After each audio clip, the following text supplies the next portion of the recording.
Diritto alle cure in Veneto. I volontari spesso devono sostituire quello che dovrebbe fare il pubblico. Qualcosa non torna, volete una sanità pubblica di nuovo al centro della politica, più giusta e soprattutto accessibile a tutti. E per fortuna che abbiamo i volontari, per fortuna che abbiamo tante persone che si mettono a disposizione per collaborare poi alla fine, perché è questo quello che succede. Aiutano il cittadino, ma nello stesso tempo mettono in evidenza all'USL, alla regione, quello che manca. Allora noi dobbiamo fare in modo di potenziare sempre di più quello che è il servizio sanitario pubblico. Perché? Perché il cittadino deve essere preso in carico indipendentemente dal reddito. E la visita, il primo accesso, ma anche quello di controllo è fondamentale.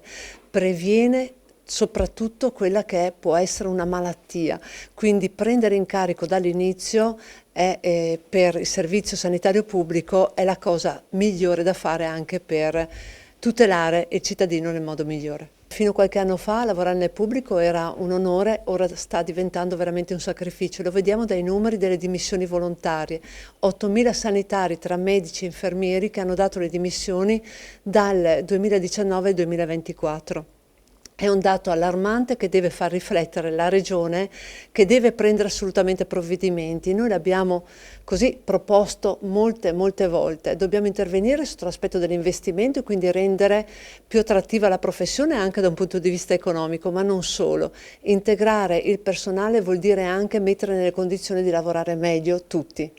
L'attività degli sportelli per il diritto alle cure. Allora, supportate i cittadini su quali aspetti?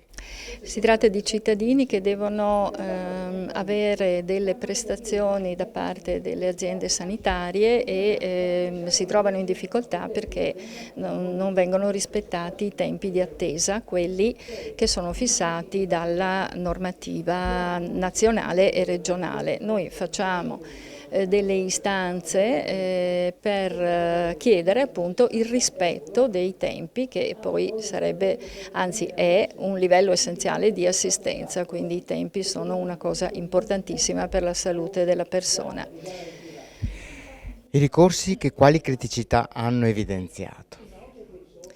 Allora, siccome abbiamo due gruppi sostanzialmente di prestazioni per i quali facciamo ricorso, una sono le cosiddette prime visite, primi accessi, significa che servono per fare una diagnosi di una malattia, l'altra sono le prestazioni di accesso successivo o secondario. In questo caso la diagnosi c'è già, ma bisogna seguire l'andamento della malattia. Le difficoltà, i tempi d'attesa permangono perché tutte le persone che sono venute da noi, noi abbiamo fatto abbiamo censito 2146 ricorsi, ma sappiamo che c'è anche un altro migliaio che è fatto dai 51 sportelli che in questo momento sono attivi sul territorio.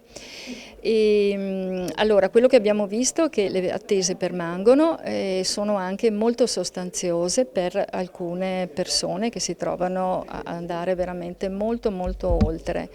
Poi c'è stata una difficoltà nella prenotazione, per cui il CUP rimandavano indietro praticamente le richieste, non le prendevano in carico, e qui chiediamo che venga proprio applicata la normativa che c'è in Veneto, che è anche ottima.